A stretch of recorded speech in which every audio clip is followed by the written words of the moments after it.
You were not the only one celebrating graduation today. Where'd the graduate go? Benjamin?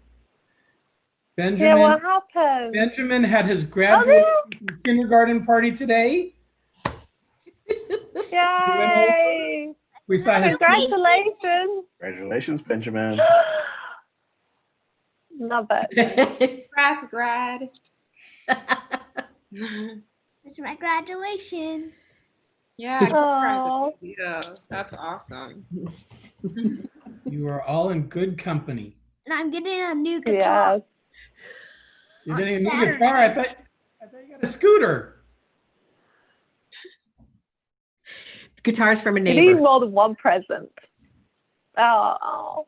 And he wants to go for ice cream next. Oh, I don't know why You've got to have ice cream. I think there was a mistake that I gave him a Baskin Robbins gift certificate for his birthday. We gave him a Baskin Robbins gift certificate. I opened it. Thank you. Oh. You're welcome. Oh. Where are you? I'm at home, but I have Cal State University Northridge on my screen instead of my house. Wow. Because Where's your house? I don't see your house. He has a very large house. Palm trees. Yeah, beautiful. There you go, Benjamin. The reality. Bye. Bye. And don't forget balloons. Yeah. Balloons? You want balloons? You guys can come to my house and get one of these. Really? That's so nice. Benjamin. That's so generous. He is generous, I must say. The smiley. You're going to need 14. Oh. Oh dear. Okay, so I think Okay, give me 1 second. yeah.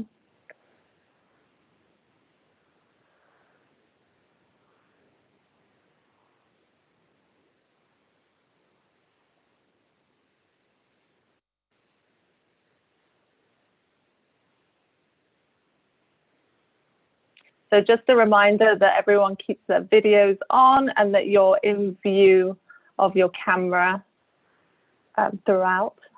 That would be great.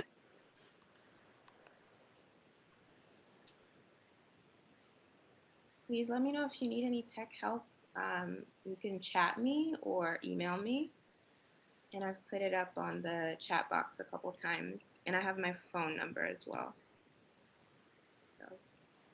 Thanks, Tigner. All right, we should be officially live now. Yay! Okay, so welcome everyone to Casa LA graduation. It's the 12th of June. Hopefully you've got a few of your family and friends on our live stream supporting you today. So hello everyone on the live stream. So we're going to get started pretty quickly. We're going to start with the judge, and we have Judge Skyler, who's here today, and he's a huge supporter of Casa LA, and we love him dearly. Over to you.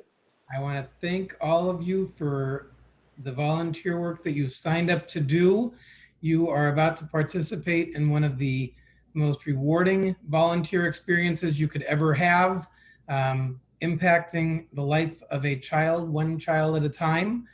There are not a lot of opportunities to do that in volunteer work, and you're working with a population that very much needs you, and with an organization that has incredible support. I don't think I spoke to your class. Did I speak? Thumbs up, thumbs down. I did or didn't speak to your class? Did not. I've been on the bench in the dependency court for 20 years. I started before that representing parents and kids. So I became a juvenile court referee, juvenile court judge, and chose to stay in the juvenile court because of the impact that we are able to have in a system that needs as much support as it can.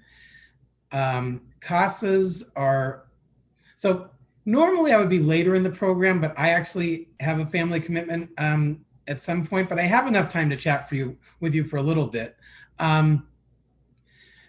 Every county has Casas. In Los Angeles, it's especially needed. We have, in some counties in California, each judge has about 350 to 500 kids.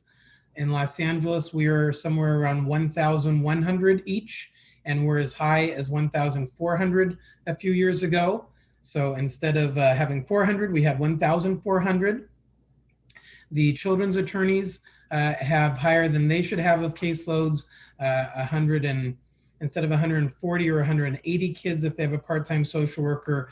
Our children's attorneys are somewhere around 250 to 300 kids each. Social workers' caseloads are way too high.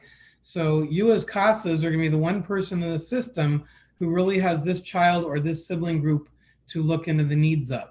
And you are also one of the only ones in the system who is truly a representative of the court, the eyes and ears of the court, investigating on the court's behalf as to the needs of a child.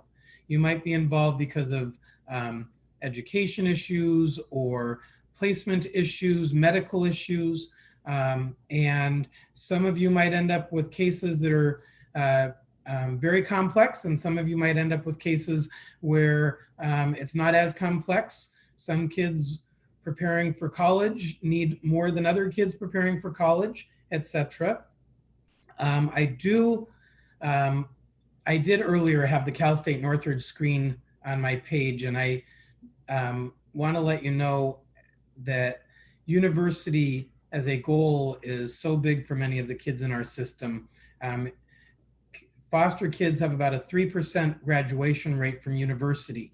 And a few years ago, all of the public schools in California, state colleges and universities, all ended up creating programs on their campuses to support foster youth. At Cal State Northridge, it's the Resilience Scholars Program, UCLA, the Guardian Scholars, but there are special resources out there if you end up with an older foster youth who you're working on emancipation planning for, and it's so crucial. For those of you who are working with younger kids, I have on my screen the Noah's Ark exhibit at the Skirball, which is always a wonderful opportunity to take your CASA youth somewhere where the two of you can be bonding and at the same time getting a great experience. But you didn't get to observe in courts. Hopefully at some point you will see our courts. The current state is that our courts are, for the most part, closed until a week from Monday, June 22nd. We'll be reopening all of our courtrooms, but they will, for the most part, be continuing to be doing remote hearings. So it will be a while before you end up in one of our courtrooms. That being said, there have also been benefits in some ways to, there's been one benefit I can think of to the current COVID crisis, and that's that usually for the very first court hearing in our system, the parents are noticed of the hearing. The attorney walks outside and says, "Hi, I'm going to be your lawyer," to whichever parent shows up, talks to them for a few minutes before having to go into a courtroom and talk to a judge. The emergency has allowed us to push that hearing out 2 extra days, and the parents' law firm and the children's law firm is actually assigning attorneys in advance to be calling and contacting parents and contacting kids. So by the time we come in for that first court hearing, we're having a higher rate of parent participation and involvement. The attorneys actually have had a chance to really talk to the parents and form a relationship, talk to the kids, and really get a sense of what is needed for that family for that first hearing. Do any of you from your CASA training, while you have me, have any questions? Feel free to unmute yourself if you'd like to ask a question while you have me.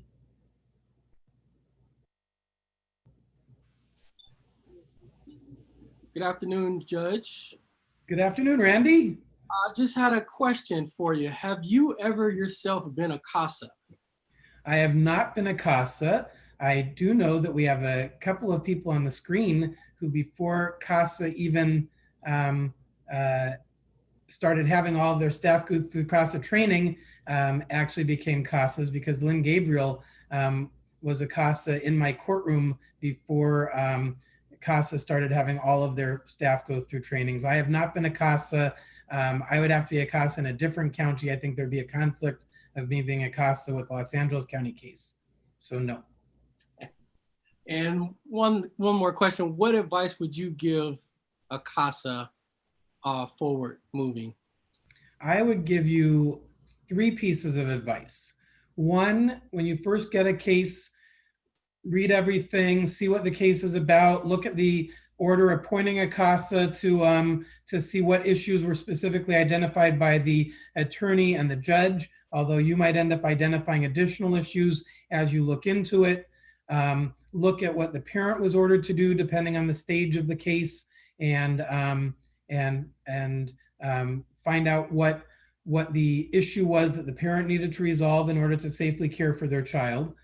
The second thing I would suggest is you have a really great format for writing reports to the court. You're going to start seeing social workers reports which get very redundant and are a computer format, which actually has whole sections pasted over and over into the report. Your report is very simple.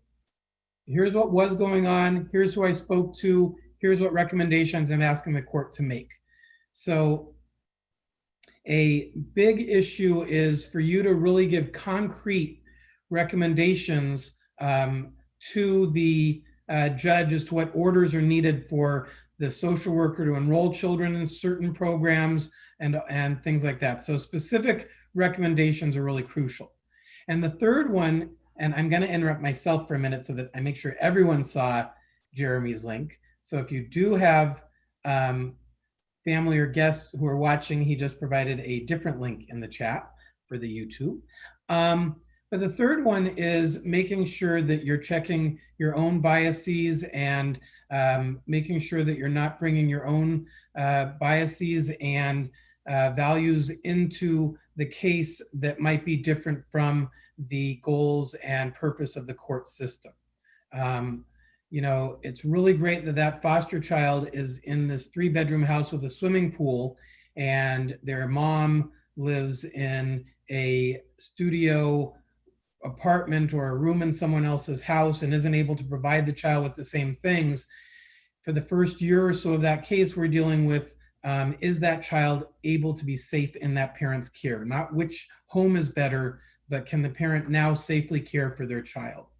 I was talking earlier today with Lynn about right now, especially the Black Lives Movement and the current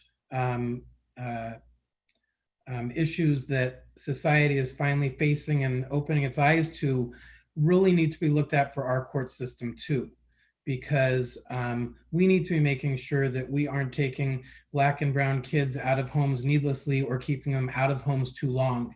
And I would hope that 50 years from now, this period in our society isn't viewed the same way we view as the various periods in Native American society, where there were assimilation acts and Native American kids taken out of homes and tried to be assimilated.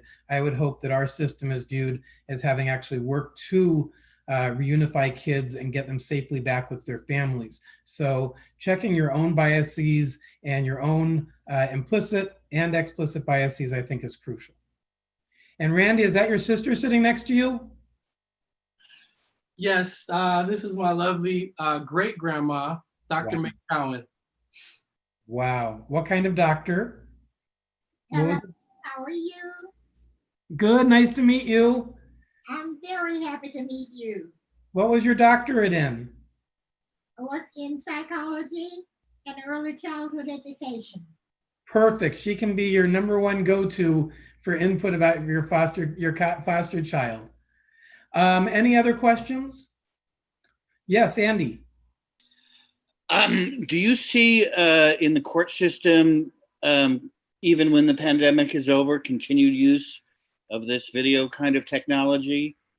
And in particular, with our kinds of cases, if a parent or some other relevant person, not me, are in custody, would that enable them to participate when they normally might not.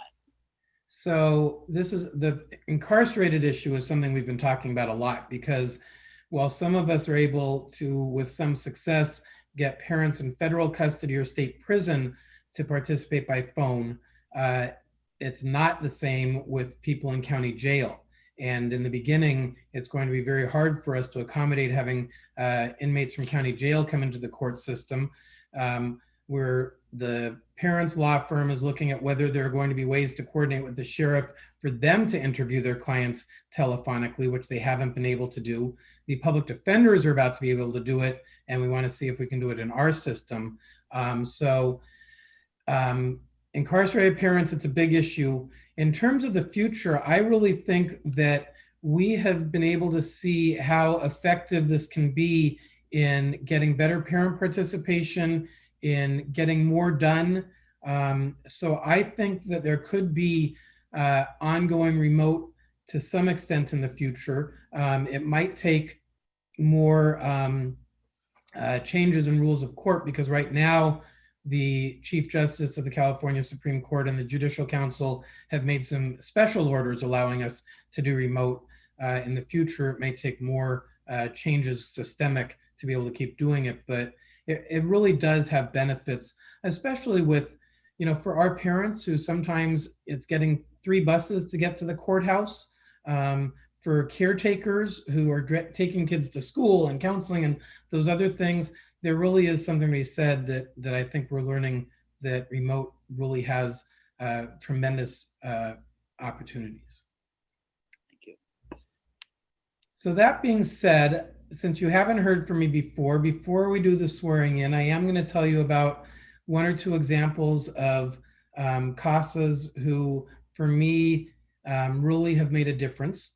One of them I talk about freely because there have been newspaper articles about him. The child's name was Dodger. He had been severely physically abused as an infant toddler, was in the hospital, possibly never going to be able to walk again, didn't have upper mobility. The first Casa was on the case for a while. The second Casa got on, Jan Miller. Jan went to every single meeting at the hospital, did all of the meetings with the doctors, kept up on all of his medical needs. Jan was the one who identified an assisted walking device, a gait trainer that he could use to learn how to walk. And she was the one who learned how to get it financially and authorized and everything, got that for him. Eventually, DCFS found a potential adoptive mother in Illinois. Jan started including her by speakerphone, sometimes just on her own cell phone, and all of the medical meetings. The foster mother came out and visited. Eventually, Dodger went out to Illinois. When we did the adoption, we did it by Skype in my chambers, and Lynn Gabriel was there, and the whole house in Illinois had Dodger banners up. So it was Dodger Day in Illinois. His name's no longer Dodger, but that's another story. A few years later, when he was probably around 10 or 11, Jan showed me a photo of Dodger with leg braces on, walking a Tommy Hilfiger runway in New York.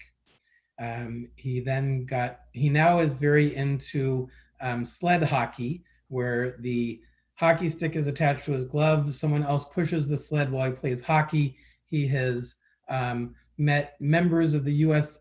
Paralympics hockey team, has showed me autographed jerseys, because even though he's adopted and his case ended, Jan continued to in many ways be a grandmother in his life. Before she passed away from cancer about a year ago, I was at her house and we FaceTimed with Dodger, with Jaden, and he held up and showed me the jerseys.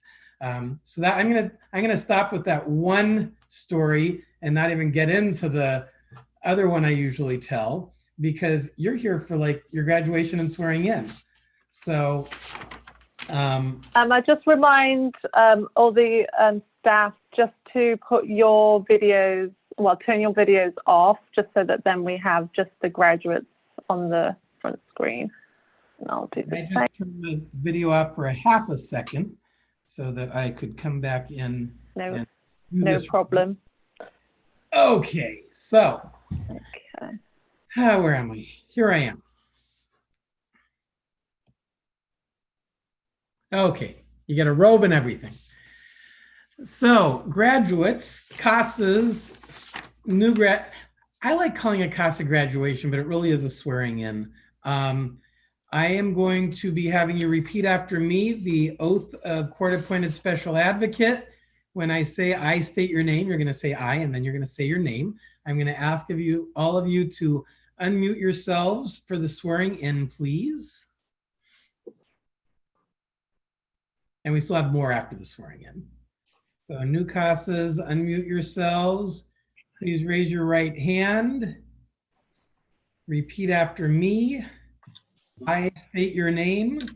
I, Joanna Eland, I, Rania, Do hereby swear do hereby swear that I will truly, that I will truly, faithfully faithfully perform the duties perform the duties of court-appointed special advocate Of court. of court-appointed special advocate on all cases on all cases to which I am appointed, To which to I am. which I am appointed, that I will do so that I will do so according to law According according to law and the policies of Casa of Los Angeles, and the policies of Casa of Los Angeles, and that I will always act and I, and that I will always act in the best interest in the in the best best interest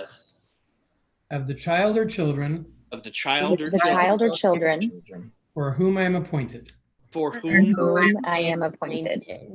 Mazel tov. Now, while I have all of you, I'm looking at the oath of confidentiality. As court-appointed volunteers, you will have access to dependency court legal files and proceedings. As you know, these files and dependency court proceedings are confidential. You are charged with the responsibility of upholding the confidentiality of these cases. You are not to discuss these cases nor reveal the identity of these children with any persons other than those individuals who are rightfully involved in the case. This would include those court personnel, social workers, family members, attorneys, or other professionals assigned to the case. That's not your family members, that's the child's family members. So once again, please raise your right hands and repeat after me.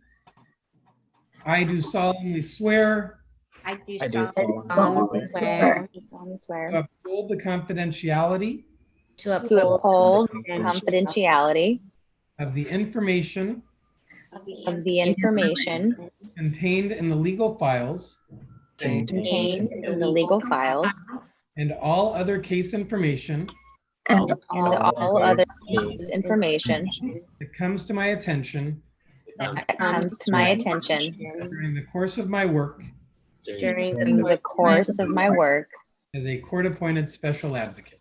as a court-appointed special advocate. Congratulations again. That makes you official. Now, if I were there in person and you were here in person, I would be calling you each up. I would be handing you a certificate, which you will still be getting. We would take a photo with the certificate.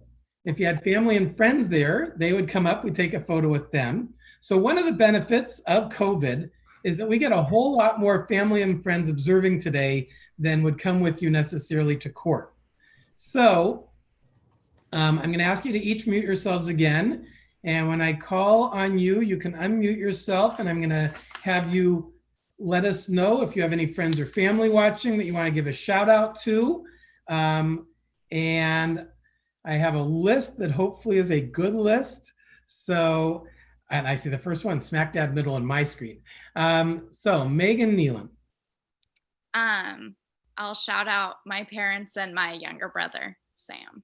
Wonderful. And what do you do for a living? I'm a teacher. Yeah, so I teach Great. garden education. Yeah. Wonderful. That's great. And how'd you find out about Casa? I think I saw a billboard in downtown where I live. So yeah. I love going to Vegas. When you go through the Vegas airport, they have all these Casa posters up. Yeah. Congratulations. Thank you very much. Thank you. Marissa Lara. Hi, I'd like to shout out my best friend Brianna. Why isn't Brianna in the class with you?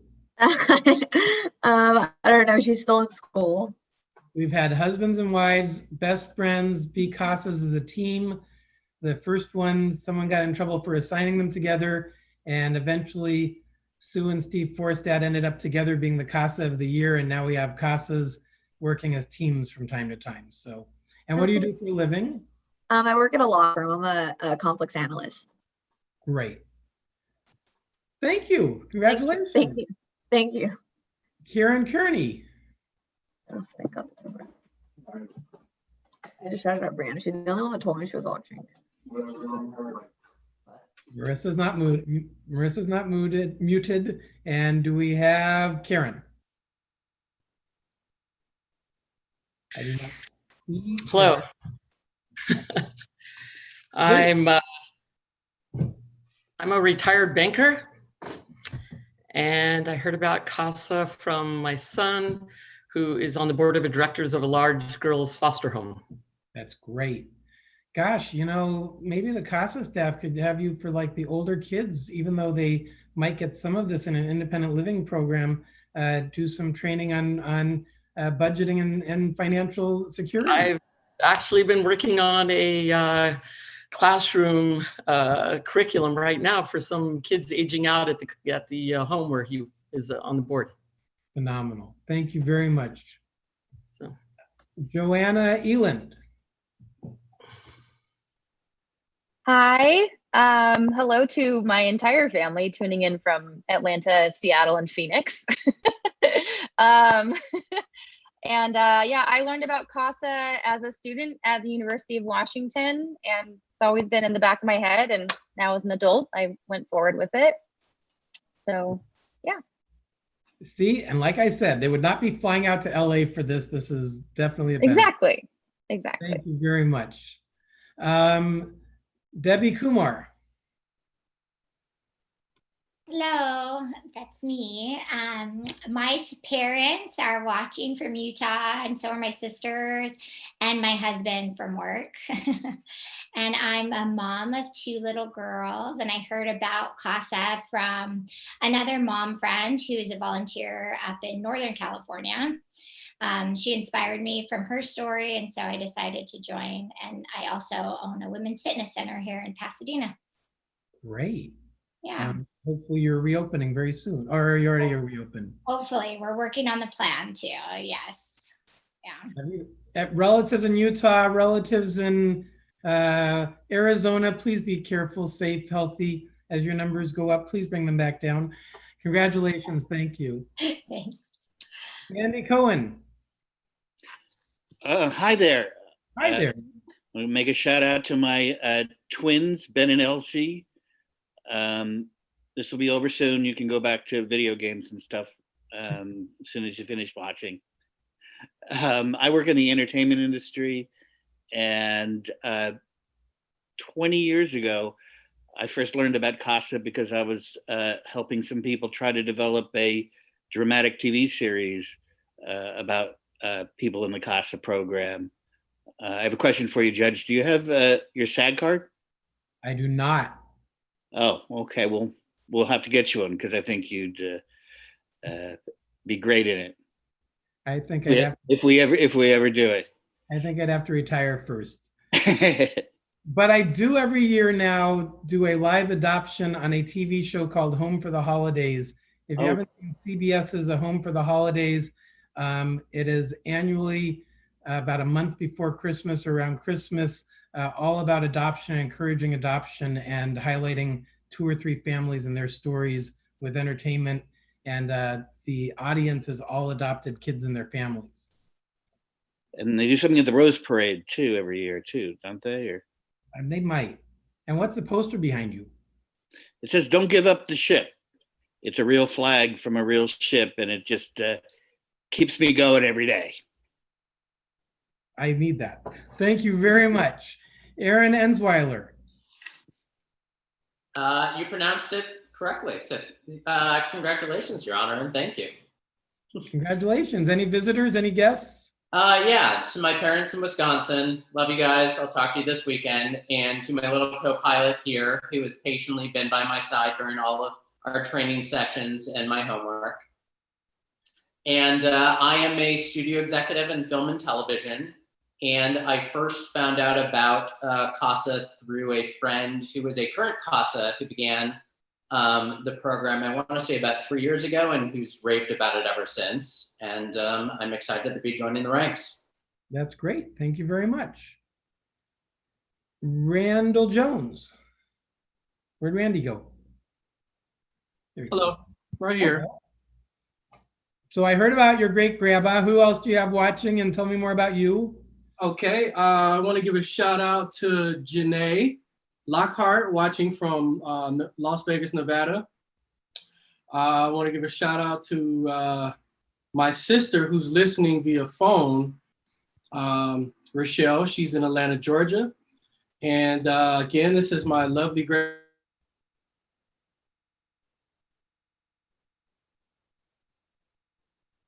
Oh no, he froze for me. Did he freeze for everyone else? Yeah, he froze. He froze.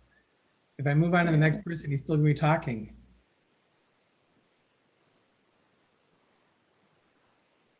Okay, we're gonna finish his shout outs when he unfreezes. Unless staff have a better idea. I think that's a perfect way to go.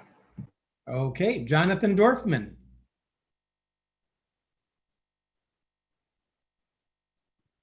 Hi. Hi. I'm going to shout out to my my wife and my kids who are in other bedrooms in the same house as me. I found out about Casa by accident, following a link on social media. So I think it may have found me. And I am my profession is I'm a film producer. This is the entertainment industry class. Wow. Thank you very much. Congratulations. Do good. Maisie Wong. Hi, I'm Maisie.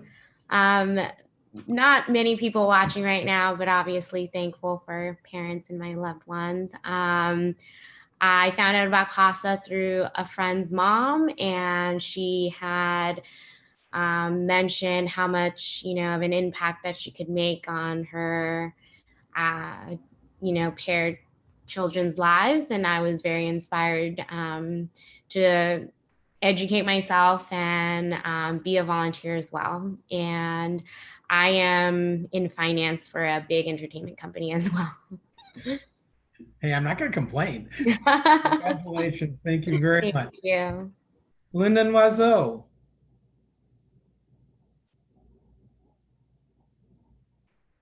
Can you unmute me? Oh, hi, Your Honor.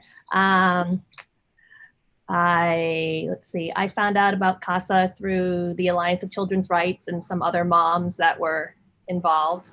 And I am an active volunteer at my daughter's school. And this is your administrative assistant with you today? Yes, shout out to her. Hi, what's your name? Hi, my name is Ryan Wazo and I am 10 years old. Hi, Ryan. Nice to meet you. Congratulations. Thank you very much. Thanks for lending your mom to us.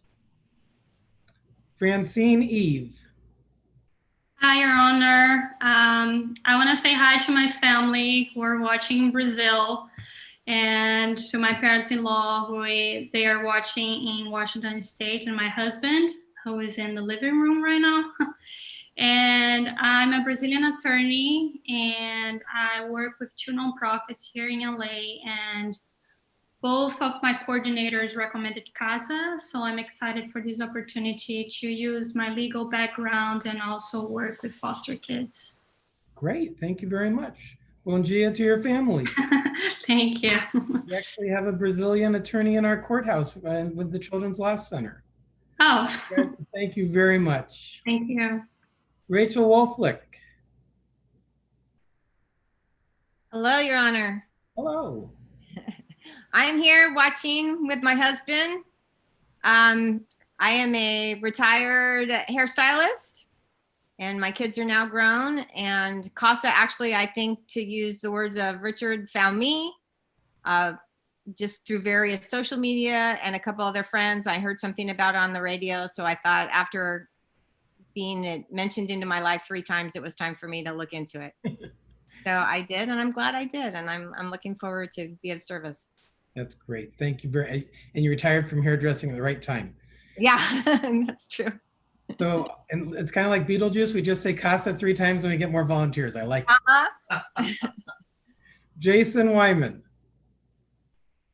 Hi there. Hi there.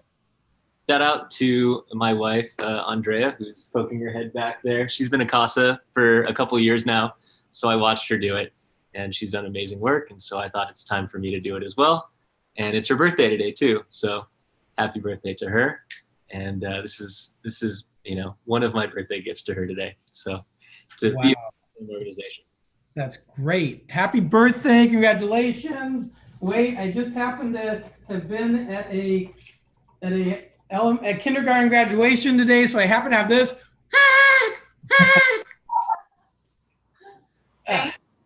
She said thanks. And I have more that aren't on my list, and the first one is Skyler Robert Clark. You go by Robert or Skyler? Good afternoon. I go by Robert. Congratulations. Good afternoon. Yes. It's really weird because my nephew worked in our courthouse up until last year, and when I first turned on the screen, you look just like him. And it threw me off. Tell us about you. So I'm a preschool administrator here in LA. I heard about Casa through my godmother, who's now deceased. She was a Casa in Orange County, I believe. And I have loved ones in Long Beach and Hemet and Texas watching. Did you say teacher? I'm a preschool administrator, yes. Preschool administrator, great. What a diverse class between entertainment, finance, and education. It's great. Congratulations. Thank you very much. And Randy, you're back and not frozen anymore. You were starting to do shout outs to your sister. Yes, sir. Okay. Yeah, I want to give a shout out to my daughter, Candace Jones. She just graduated from Long Beach University Psychology. Yeah, I'm very proud of her. And me, myself, I'm a full-time student. And I'm also a full-time caretaker and a full-time parent. And God put this on my heart to work with kids, particularly foster kids, just to let them know that there's hope. That's what I'm all about. I'm all about solutions, solving problems. And really grateful for this opportunity. And yeah, really excited about my future endeavors. You know what? Clearly you had wonderful family support that a lot of our kids don't have, and wonderful family role models. And that's something wonderful you bring to Casa. And where are you studying? What are you studying? Major in humanities, minor in television and radio. So Andy, we'll talk later. Gonna change that to child development. So I believe that that's gonna be an asset to what I'm doing now. But yeah, education is key to success. I never stop learning. That's the motto here. I 100% agree. Congratulations. And I hope to see you live and in person in the courthouse. If not, I will see you similar to this. Thank you all very much. And I'm going to run out the door. Thank you. Bye. Thank you. Thank you, Judge. Your Honor. Yay! Congratulations, graduates. Oh, I'm so happy for you and excited for you to start your journey. So I'd just like to take this opportunity to thank you for being such a wonderful group to facilitate. I'm just so impressed with all of your hard work and commitment to helping our youth, especially during these challenging times. And I know you all have your own individual challenges, and it's been a tough 5 weeks. Even though we've only met virtually, so nice to see you actually making connections within the group. And I was really so happy to hear your future plans to meet up when all of this gets a bit safer for us. So thank you again so much. I really appreciate you.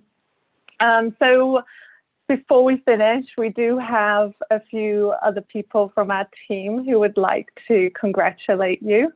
So first up, we have Taina, who is your co-facilitator, so you're very familiar with her.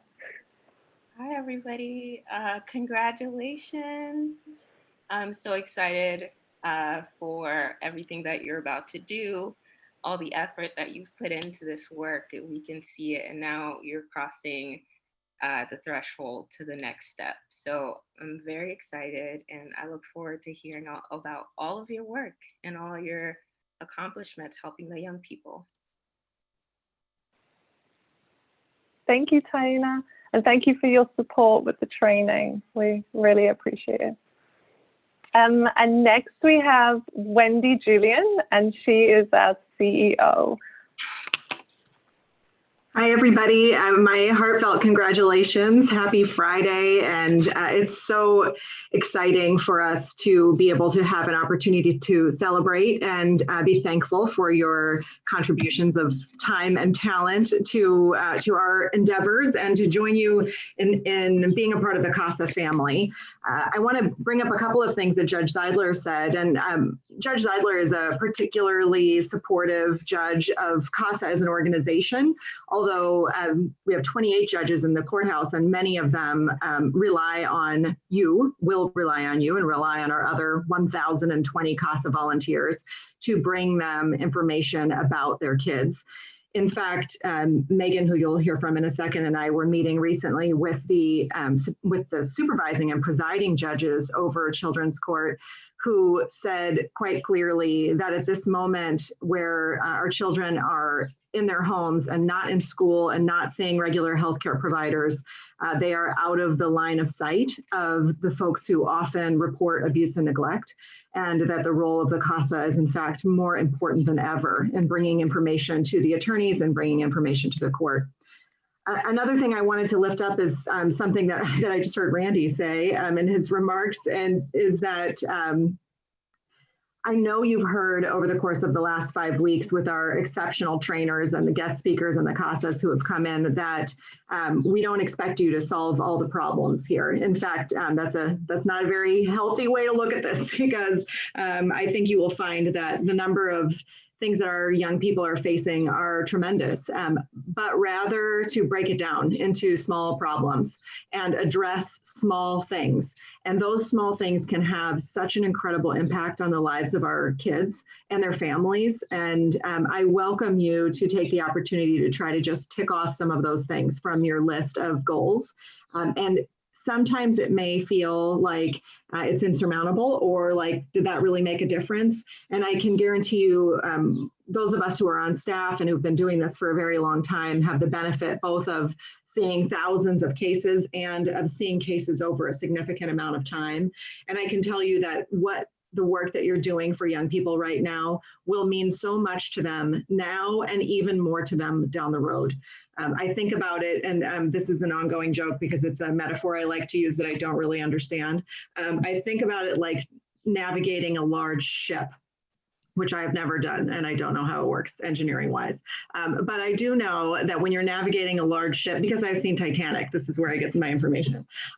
When you're navigating a large ship, you only have to move the ship a very small number of degrees to get it to make a major turn and have a very significant difference in where the ship ends up.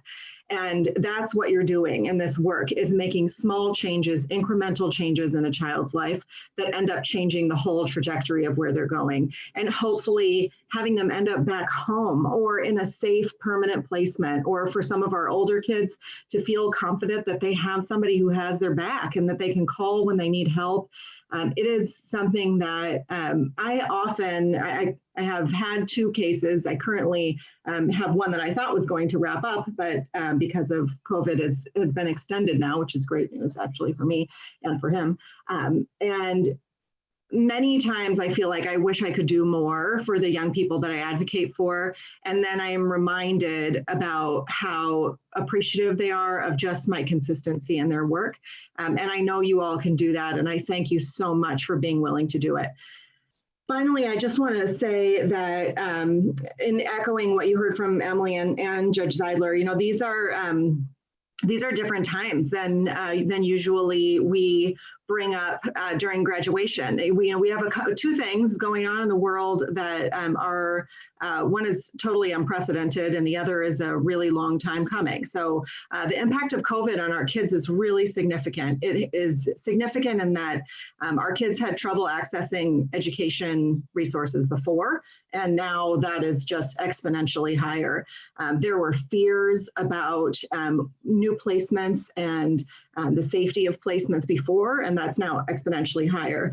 Many of our kids have very significant mental health and other issues. You'll often hear kids who live a long time in foster care saying they feel isolated from relationships, and that is so much more evident in what they're experiencing now. So the fact that they will have a new relationship and a person that they can count on and a person that they can build rapport and trust with is more important now than it maybe has ever been in my 4 years at Casa. The second thing is, of course, the extraordinary work of what is happening with advocates who are protesting extraordinary institutional racism, with a focus on racism in our law enforcement area, but also looking at the original movement behind Black Lives Matter. If you read and talk to the women who coined that hashtag and started the movement, you will hear a couple of things. Is that obviously Black Lives Matter is most evident when we're talking about people getting murdered on the street. There's no doubt about it, but it is so much more profound than that. And the work in our child welfare system is extremely related to what we're talking about with institutional racism. So Judge Zeidler brought up how one of his hopes would be that that you all would be able to be self-aware and not bring your bias into the into your court reports and into your interactions with kids. And I know you've had a significant amount of training and discussion in our training about that. The other thing I think that's important to remember is how this system actually plays into racism and worse outcomes for, in particular, Black kids and Black families in Los Angeles. I'm not sure whether all of you are on the distribution list yet for our fundraising and other communications with CASAs and donors, but we sent out a message today, and then there's a link to it on our website that describes some of the anti-racism efforts that CASA has been undergoing for years, and also some of the things that we're continuing to do now. And I encourage you to learn and keep learning about what this system has meant to families of all different kinds of families in the United States and in Los Angeles in general, and how you can be a part of the solution to rooting out systemic racism in your role as a CASA. And I'll just give you one example of that. I just got off a phone call before I came on this Zoom, which was with our, I'm not going to say it right. Megan's probably going to have to. It's the crossover youth committee that's run by our Office of Child Protection. By crossover youth, I mean youth who have been adjudicated both under the 600 code, which is the criminal penal code, as well as under the 300 WIC code, which is the Welfare and Institutions Child Welfare Code. So in layman's terms, that means they're both in foster care and in probation. So they've been charged and convicted, although we don't technically convict youth under 18 of committing a crime, and they have an open child welfare case. So we have been working for years to get the probation department and law enforcement to change the way they deal with our kids who are victims of abuse and neglect in the child welfare system. And we're not talking about a tiny percentage. We're talking about 80% of the kids who are in the juvenile welfare and the juvenile justice system have a history in child welfare. And all of a sudden, as a result of COVID, in fact, not as a result of community pressure, well, it is a result of community pressure from advocates. as of today, we have the smallest number of crossover youth in juvenile detentions and lockups in the last 2 decades, which is an incredible thing to celebrate. And sitting on that committee is me and 3 of our Casa staff members and one of our Casa volunteers, Dave Stein, who has been a vocal advocate for juvenile justice reform through his role as a Casa for many years. So I invite you to do whatever feels good for you. You know, focus at the beginning on your case and on changing the direction of that ship and on the small things. And if you want to get more involved with us, we encourage you to get more involved. If you want to get more involved with community advocacy, whether it's through Casa or through the Alliance for Children's Rights, as I think it's Linda, is that right? I don't have all the names up in front of me anymore, was saying, I highly encourage you to learn as much as you can about the child welfare system and help us move this along. So I'm very thankful. I want to tell you that you're going to start to see some things from Casa, if you haven't already, that reflect our, I think today the right word would be desperate need for continued fundraising. It's a difficult thing to be doing fundraising in this economic environment and in a time when we have very high unemployment. But Casa is a nonprofit. We receive very little public funding. It's under 10% of our funding comes from government sources. We pay everybody's salary off of the extraordinary generosity of our donors, our board members, our Casa volunteers, people who come to our events, people who donate on Amazon, people who do third-party events for us. I just downloaded a song you can see on our Instagram from a woman who decided to, she did a cover of Blackbird today, and she is asking for donations to Casa and then giving out the free download of the song. Those little things, and then also big things. So you heard Judge Eidler mentioned Jan Miller. She was a longtime Casa who put us in her will. And so when she died last year, we received a very large gift and a bequest.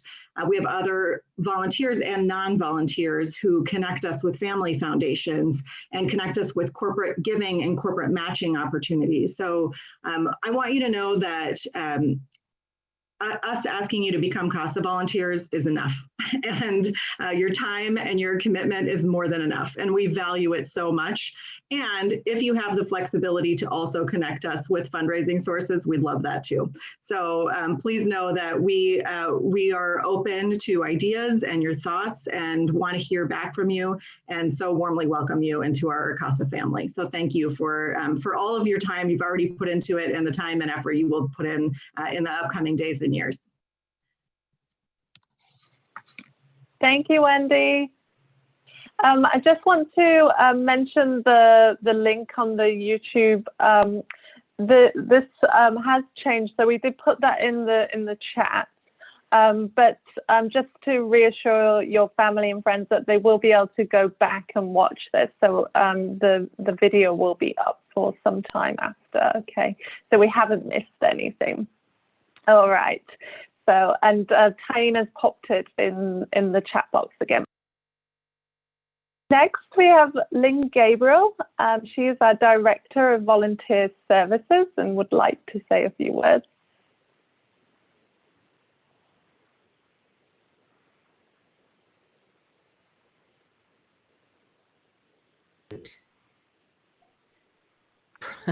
No one ever wants me unmuted, so I just naturally don't do it.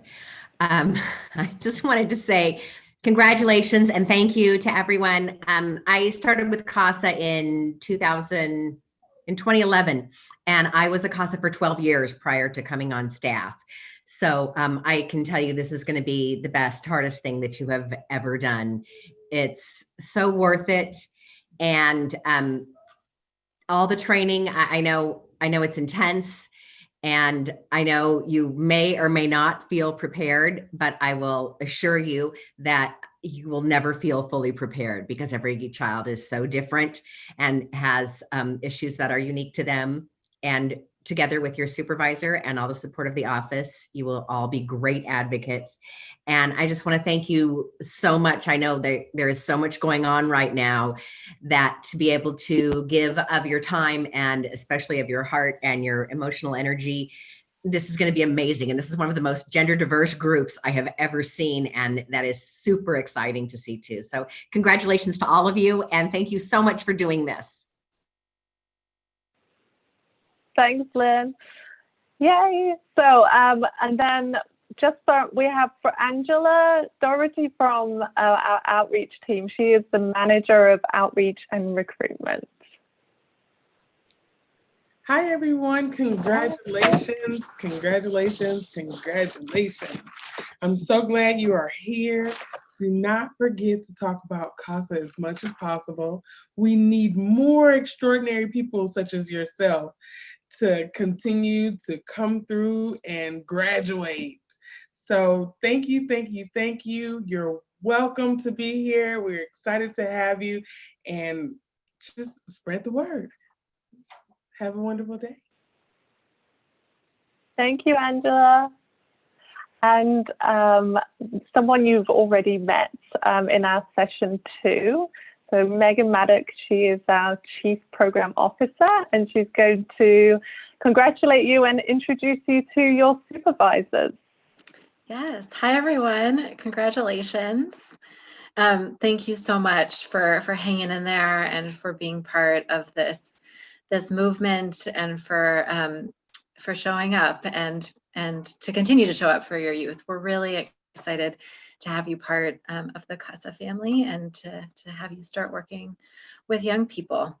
I'm going to tell you a little bit about what's going to happen next, and I'm also open for questions if you have any about the process. So we're going to break you up into the all too familiar Zoom breakout rooms, where you're going to have the opportunity to meet your supervisors, who I will introduce in a second, and they will talk to you about what it's going to look like to review a case and get matched to a child. And I hope you'll appreciate have some patience with us, and particularly the court. I think you heard from Judge Skyler that our court is pretty impacted right now with COVID, and they are doing their best to adjust to a virtual life, as we all have. There's a little bit of a delay in paperwork, more than usual, but we're working on it, and we'll get you matched in no time.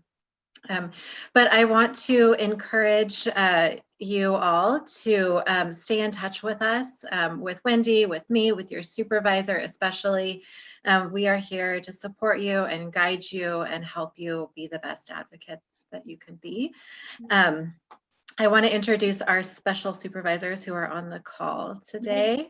Megan, before you introduce the supervisors, I'd like a quick announcement. Oh yeah, for sure. Introduce everyone. Yeah. I wanted to gather everyone. So as we know, as many of us know, it's Emily's birthday on Sunday. So I wanted all at the count of 3 for all of you to yell out "Happy birthday, Emily." So 1, 2, 3. Happy birthday, Emily. Happy birthday. Hey. Thank you. That was very naughty. So quickly, it came so quickly. So thank you, Megan. Thank you for allowing us to have the quick announcement. Yeah, definitely. What a good interruption to have. Happy birthday, Emily. So I want to introduce our supervisors who are on the call. We have Lauren, Mika, Monica, Michelle, and Alice. So you'll get a chance to meet them in a few, and they'll break you up into groups and tell you a little bit about the next steps for getting assigned. So if folks have any questions about the process or thoughts about getting started, welcome to ask your supervisor, or I can also field some as well. Folks have questions?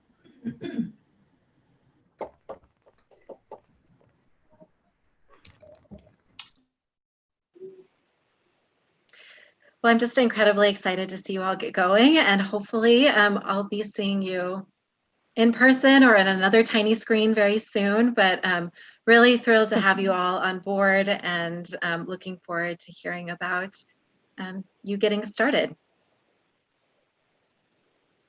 Thanks, Megan. And so everyone just stay on the Zoom call, but we're going to just say bye to everyone who is on YouTube now. So we're going to end that link. Bye.